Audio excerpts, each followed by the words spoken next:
Hey everyone, this is Zach at FF Chalupa Batman. This is Triple Play Fantasy Beyond the Analyst. Today I am joined by the great Dave Kluge. How's it going today, Dave? Going great, man. Appreciate you having me on. I think it's my pleasure. So this is episode 25. So I think this is a big deal. I'm happy to have you on for episode 25. Quarter of a Uh, century. there we go. So if you guys have missed the first 24 episodes, please go watch them. We have a lot of great interviews with a lot of your favorite analysts out there. We're on, if you're watching us on YouTube, subscribe, like, all that fun stuff. If you are listening to us on the podcast, make sure you're following, download so you don't miss any of these great episodes coming out every Monday. And Triple Bay Fantasy has so much great content coming out for you for football, basketball, baseball. We even talk about food, movies. They got everything there. So make sure you're following so you don't miss anything out. So, Dave, you are a contributor for Footballguys, correct? hmm Awesome. And I guess we'll just get right into it. What was your inspiration to start creating fantasy football content? I kind of stumbled into this by I don't know if mistake is the right word, but it's not like I ever had this like burning passion to be a content creator, right? I've just played fantasy football my entire life. The first league that I ever got into, I was 9 years old. I got into my dad's league, and it was my dad and a bunch of his buddies. And at the time, it wasn't even on a computer. Like my dad was the commissioner. Everyone would call their lineups in. He'd write them all down on paper. We'd be frantically scratching down stats at halftime, trying to see how our teams were doing. And I ended up winning that league. And I was accused of cheating as a 9 year old who had never played fantasy football before, booted from that league. And I took a few-year hiatus from fantasy football. But then once I got into high school, I started a fantasy football league with a couple buddies, and that's still going to this day. And then even in grade school, I had a teacher who I didn't even realize it was fantasy at the time. He called it math baseball, but we would pick our favorite baseball players, and then we'd go through the newspaper and we'd add up all the scores every single week. So fantasy is something I've been doing since I was a little kid. And what started as far as content creation was me going on Reddit, r/fantasy football. And that's where I was going because I thought it would give me a cool edge and help me, find some new information. And then from there, I just started becoming a really heavy contributor on Reddit. And I was basically writing full length articles on Reddit as text posts, and they were all completely anonymous. One day somebody reaches out to me and they say, "Hey, your articles are pretty decent. Would you be interested in writing for Fantasy Pros?" I nearly fell out of my chair at the time thinking, "You got to be kidding me. Like, I'm going to be the next Mike Tagliere. This is amazing. I'm getting the gig at Fantasy Pros." Little did I realize that job was as low on the totem pole as possible, doing NBA game recaps. But I did that for a few years. I was working through the NBA and MLB. And then finally, heading into the 2020 season, I made it very apparent, talking with Kyle Yates and Mike Tagliere and Dan Harris and everybody over there saying NFL is what I want to do. Like all I want to do is write for NFL. I want to get into NFL. They finally gave me a crack heading into the 2020 season. Started, doing some NFL stories here and there. And that's when somebody, Adam Koffler, said, "Hey, you should get on Twitter and start sharing your information." So off season of 2020, I hopped on Twitter and just started having fun on Twitter, being myself, being a goofball and being sarcastic and stirring the pot and leaning into memes and jokes. And for whatever reason, it just resonated with a lot of people. And here I am. Oh, that's awesome. And to kind of bring it back to your beginning, I mean, you're doing something right if you get accused of cheating as a 9-year-old in your first season and get put in front of the league. That's awesome. Uh, but no, I'm not. I wouldn't say similar, but I started when I was in high school. But with my dad, we were in the same league together, and there's no collusion with that going on. But I think I won my third or fourth season, and then that's when I really got hooked on. And I mean, once you get that taste of a championship, you want more. And what I love about fantasy football more than anything is just how it like keeps friend groups together. Like, this league that I started in high school, we still have going, and we got a trophy, a traveling trophy that goes around every single year. I'm flying back to Chicago for the draft this year, and these are my guys that I genuinely consider my best friends. And whether it's causation or correlation, I don't know if it's the fantasy league that keeps us together or if we're just really good friends that happen to play fantasy football. But either way, I like to think that, the fantasy football league is the reason that we still talk every single day. And we've had this group chat going since before group chats were even a thing on iPhones. We started in a Facebook group chat and then we moved it to iPhones and now we're over on Telegram. But it's just, these are genuinely my best friends that I talk to every single day. Kids that I've known since I was little kids. Most of us knew each other from playing football together in high school. And now here we are, in our mid 30s, still with this fantasy football league going. And that's what I like about fantasy football is the social aspect of it. Oh, absolutely. I mean, obviously, it's fun to win, but I mean, at the end of the day, it's just the experience and, like you said, hanging out with your friends, doing live drafts if you can do live drafts, and It's also just talking crap to each other. It's just a good time. That's what it's really all about at the end of the day, right? Yep. Especially if your actual NFL team's not doing well, and you're like, yeah, at least I can talk some crap with for And fantasy we're all football. Bears fans, so all we've got is fantasy football. There you go. Hey, maybe in 2024 things will be better. Maybe. But that's great. And kind of switching gears a little bit because I think it's an important topic. You're a huge proponent of mental health awareness, and you've talked about it a lot. I know you've gone on to other shows and you've been part of some different, like the like the marathons, talking about mental health awarenesses podcast. So why does it mean so much to you? I mean, I've been open about this, but I suffer from bipolar disorder, and it's something where as a teenager, we thought it was just hormones and moodiness, and I really fought against getting help while I was a teenager, and after a suicide attempt and a hospitalization, and some therapy, I still was really resistant to the fact that like there's no way I can have a mental health issue. That's just crazy. I'm a 15-year-old kid. Like I can't be bipolar, and I just kind of ignored it. And then throughout my late teenage years and early 20s, I got myself into a lot of trouble just hanging out with the wrong crowds, self-medicating with a lot of different drug use. And then finally, when I was around 25 years old, said, this just isn't a way to live where I'm having these breakdowns where I'm, on the phone with suicide hotlines and I'm calling my friends, saying terrible things that I'm going to do to myself and, having these intrusive thoughts that are just awful to deal with. So I went to therapy and I did that under my own admission, around 24, 25 years old. And it completely changed my life. And it was, a tough process going through therapy and talking about a lot of the trauma that I had as a kid and, being really resistant to medication and not wanting to be on medication and not wanting to admit that I actually had a problem. But I got on medication and I stuck through the therapy and I was able to, release a lot of the skeletons that were in my closet and live a much happier life. And we realized through therapy that a lot of my problems were being rooted in Chicago, where I had a lot of really bad memories, still living in Chicago. So my wife and I, a few years ago, moved out to Colorado. And from there, I've adopted a very outdoorsy lifestyle, and that has helped tremendously with my mental health to the point where I've been able to get off medication and live a very balanced life. And it's not something that just happened like this. I didn't just wake up one day feeling better, but after years of medication and exercise and therapy, I've been able to live a balanced life. But really, I know firsthand the hardest part about that was admitting that you have a problem. It's weak. Like you feel weak and you feel helpless to give into that and say, I have a problem. I have a clinical medical imbalance in my head and I need help for it. It's not an easy step to take. So I just want people to know that if you're dealing with these same problems, there are avenues out there that you can help yourself and you can go on to live a very healthy and normal life if you take those steps. No, I appreciate you sharing your experience. And like you said, I think in 2022, we've come a long way, but I think we still have a long way to go of talking about mental health and I guess having it more open dialogue about it. You mentioned therapy as being a huge proponent to helping you. So what do you think we can do to continue to break down the stigma of going to therapy or just talking about your mental health as just a normal conversation? And I think the biggest thing is talking about it. And it's uncomfortable sharing that story.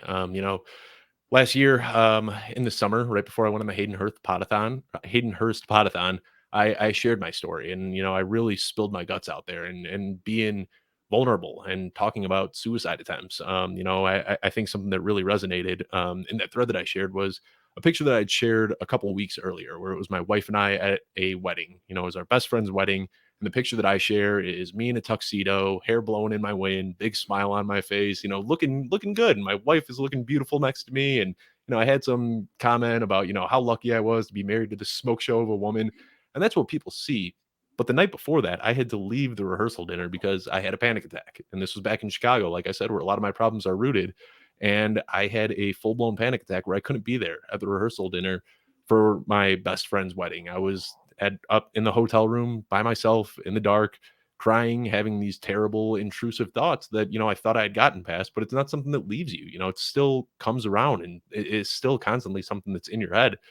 So sharing that story isn't an easy thing to do, and it's something that people have rubbed in my face and they've used it against me, and they've said, oh, you must be off your pills because I have a take that they don't agree with in fantasy football. So opening yourself up, it makes you very vulnerable and it makes you susceptible to being attacked by strangers for no reason at all.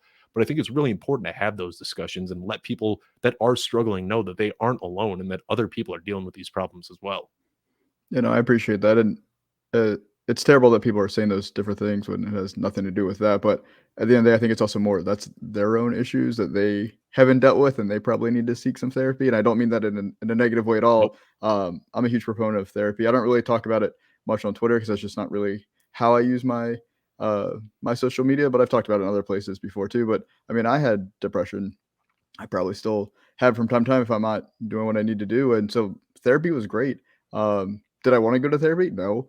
Because like you said, there is a stigma around it. And you're like, why do I need to do this? But then once you actually do it, like you feel so much better.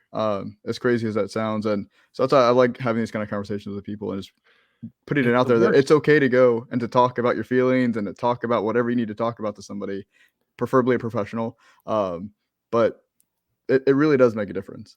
And Zach, I've been following you on Twitter for a little while, and I know that you're big into health and fitness and working out and eating healthy.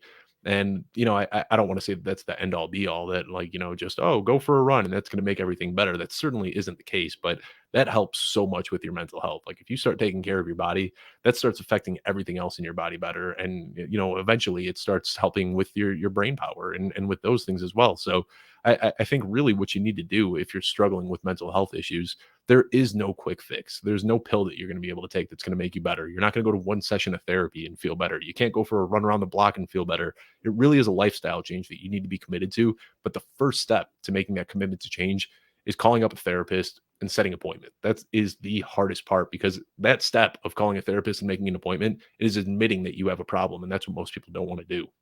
Absolutely. Yeah. Like you said, it is a process, and it's not a quick process. It's not an easy process, but it is a rewarding process if you give it the time and you really commit to it.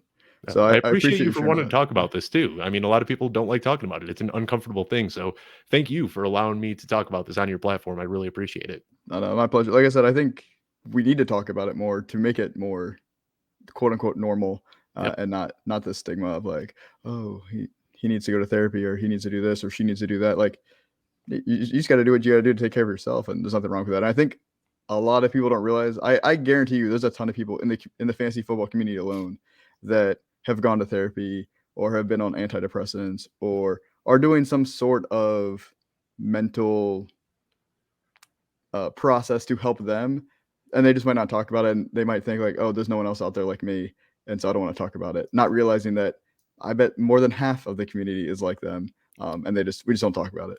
And I mean, I don't share private conversations that I have with people, but when I shared that thread and that story, I got hundreds of DMs that day. I'm not exaggerating, hundreds of DMs of people telling me, thank you for sharing. And for me, it was actually a really draining day because it was basically everybody unloading their problems onto me and people telling me, my brother committed suicide, or, I lost my wife to cancer. I mean, the stories that people were telling me were horrible to have to deal with, but I opened myself up to that.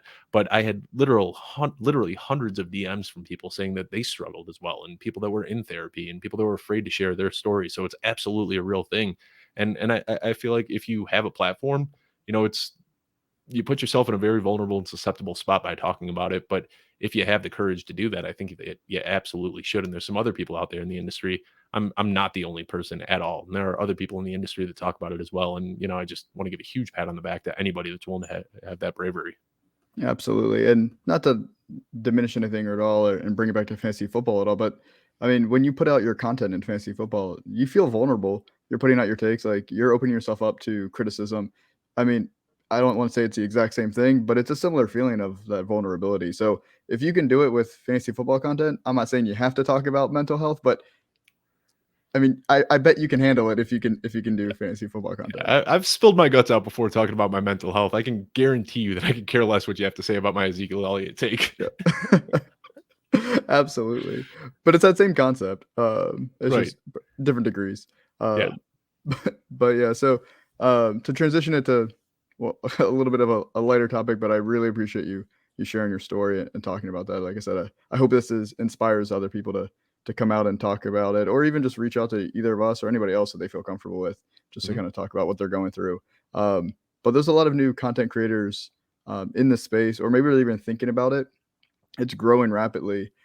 So you've been in the space for a decent amount of time, but you're pretty new to the NFL space. Um, but you've had I would like to say, a meteoric rise in the space. You've done a lot very quickly. So, do you have any advice for those content creators that maybe are just first starting out, or maybe they're thinking about it and they just haven't taken that step? Yeah, like I said, I kind of stumbled into the industry. It wasn't something that I had really planned to do. I feel very blessed for the opportunities I have. Being over at Footballguys is a dream come true for me. But really, so much of this industry comes down to networking. I mean, there are so many fantastic content creators out there, literally tens of thousands of people that are sharing their content on Twitter every single day, and it makes it tough to stand out in the bunch. So I've been very open about this in the past, but the best thing that I ever did was I don't know if you remember last offseason, I did a show with Steffi Smalls called Our Friday Show. And what it was is similar to what you're doing right now. It was an interview style show. But I always said that it killed three birds with one stone because one, I was building connections with people in the industry. And I had JJ Zacharyson and Matthew Berry and some really big guests on that show. I was building connections with those people.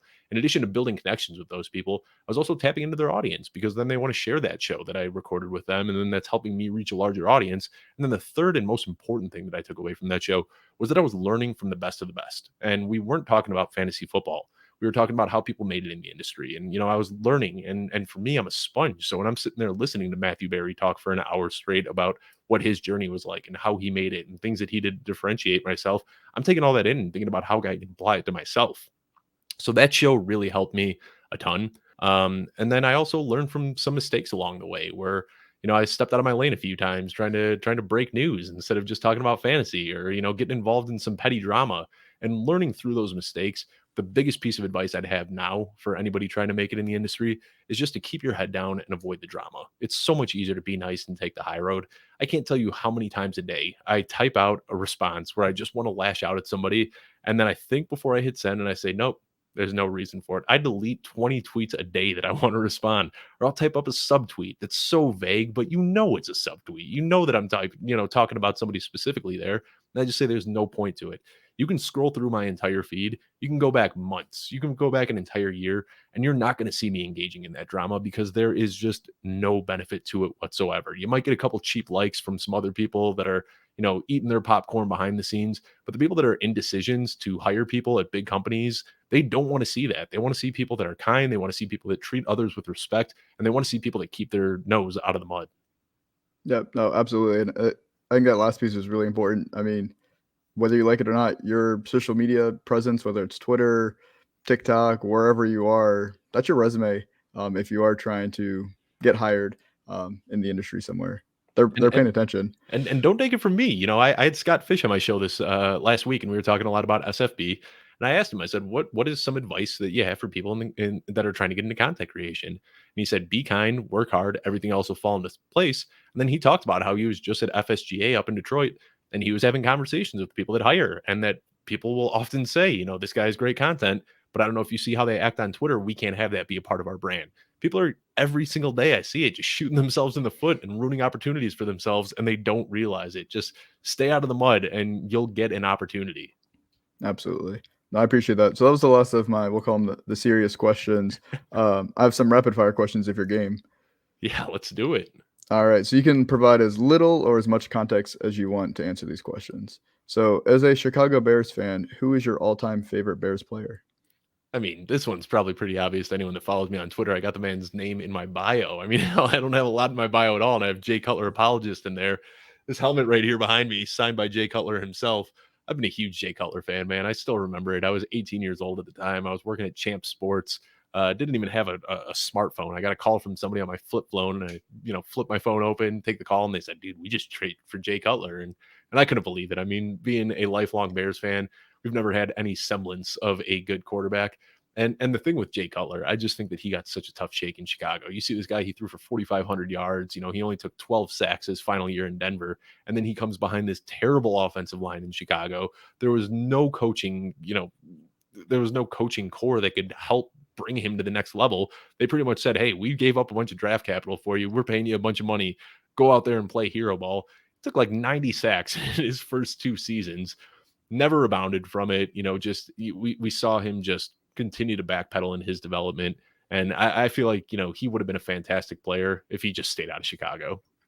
Yeah, that's probably accurate. But yeah, he was fun. I think a lot of people forget that because they remember those last couple seasons. But And the other thing, everyone talks about how he has, no heart for the game or anything because it's just his face. He just pouts all the time. That's just what his face looks like. But go watch this guy play. I mean, he was diving out head first to break the goal line. Like he played with heart on every single play. But the way that history remembers it, smoking Jay Cutler with that really, it's just his face. Poor guy's just got a face that people can't stand. it's kind of like the Eli Manning problem. Right. Yep. It's just something about his face. So is cereal a type of soup? Ah, man, I think by definition it is, right? I've had this discussion a few times before. I mean, by definition, isn't soup just like a liquid-based meal that's served in a bowl with things in it? I mean, yeah, I think cereal's a soup. Fair enough. Would you rather win at least one fantasy football league every year, or the Chicago Bears win one Super Bowl within the next decade? Man, I win enough fantasy championships. I'm getting sick of them. Give me a Chicago Bears Super Bowl, man. I'd take that over just about anything. I had a feeling that'd be the answer, but Yeah, you never know. born in I had to put it 19 out there. born in 1990 and 1985 was the last Bears championship. I saw the Bears go to one Super Bowl, which was a lot of fun, but we just got picked apart by Peyton Manning, and that was the end of it. So, man, I'd give a lot up to see a Bears Super Bowl win. Fair enough, absolutely. If you could live in the fictional universe of any movie, what would it be? Ooh, that's a really good question. Um, that's a good one. I haven't given much thought to this ever in my life. Fictional universe. I mean, I'm just gonna go with something probably a little bit boring here, but I love the show Parks and Rec. I mean, just getting to hang out with Andy Bernard and Leslie Knope and Ron Swanson, like I feel like that would be a blast hanging out with all those people. So I'll go with Parks and Rec just because of the characters. No, I like it. There you go. Not as fun Eat as lots of steak. Avatar or something like that, but they'd be a fun group. Hey, it's safe. It is a Yeah. safe universe. And then I have to ask you, of course, what is your favorite flavor of pie? So, for anybody that doesn't know, my wife runs a bakery and makes pies, specializes in pies, and she does an incredible job with them. Weirdly enough, she has made my two least favorite pies become my favorite pies. I was a very basic apple pie, blueberry pie. That's what I was into. And she told me, "Hey, I'm going to try out this cherry pie recipe." I hated cherry pie, and I said, whatever, I'll try a bite." And it blew my mind. What she does is she uses sweet and sour cherries, and then she uses maraschino liqueur for the base. And oh, so good. So that's one of my favorites, but the second favorite is a banana cream pie, which I hate cream pies. Uh, I don't need anyone clipping that out and using that, but I couldn't stand banana cream pies my entire life. And then she makes this one where she does a Nilla wafer cookie crust across the bottom. So you get this thick cookie crust across the bottom. Then you get the cream pie and then the bananas and more wafers on top, and it is just incredibly good. So banana cream pie and cherry, gun to my head, shoot me because I can't choose between one of the two. Fantastic. No, I had to put that in there because I wanted you to give a shout out to your wife with her Appreciate that. wonderful Thank you. pie she puts out there. No, it's great. I'm always jealous when I see all the amazing pictures. Yeah, no, they're fantastic, and let me tell you, I mean, she's slowed down a little bit now, but when she was trying out new recipes, I put on about 20 pounds in like 2 months because she was just making a pie every single day. What do you think about this one? What do you think about this one? And what are you supposed to do? Like eat one slice of pie and throw the rest away? No, we would just like sit in front of TV and just eat an entire pie out of the tin. It's a vicious cycle. Yep. Well, I appreciate you coming on. That was the last of my questions. Thank you for sharing so much about yourself. Do you mind plugging where everyone can find you and maybe with some stuff you have going on this summer? Of course, yeah, it's really easy now. Last year it was you can find me at this website doing this and this YouTube channel doing this all over the place. Now, right now it's really simple. You can find me on Twitter at Dave Kluge. That's my first name and my last name. All of my written and video content can be found exclusively at footballguys.com. Awesome. I appreciate it, Dave, for you coming on and sharing so much. Um, like I said at the top of the show, this is Triple Play Fantasy Beyond the Analyst series. Make sure you guys are liking the video, subscribing to the channel, downloading the podcast, checking out all those previous episodes, and we still have plenty more to come this off season. So thanks, Dave, for making episode 25 special. Thanks for having me, Zach. No problem. Have a great one, everyone.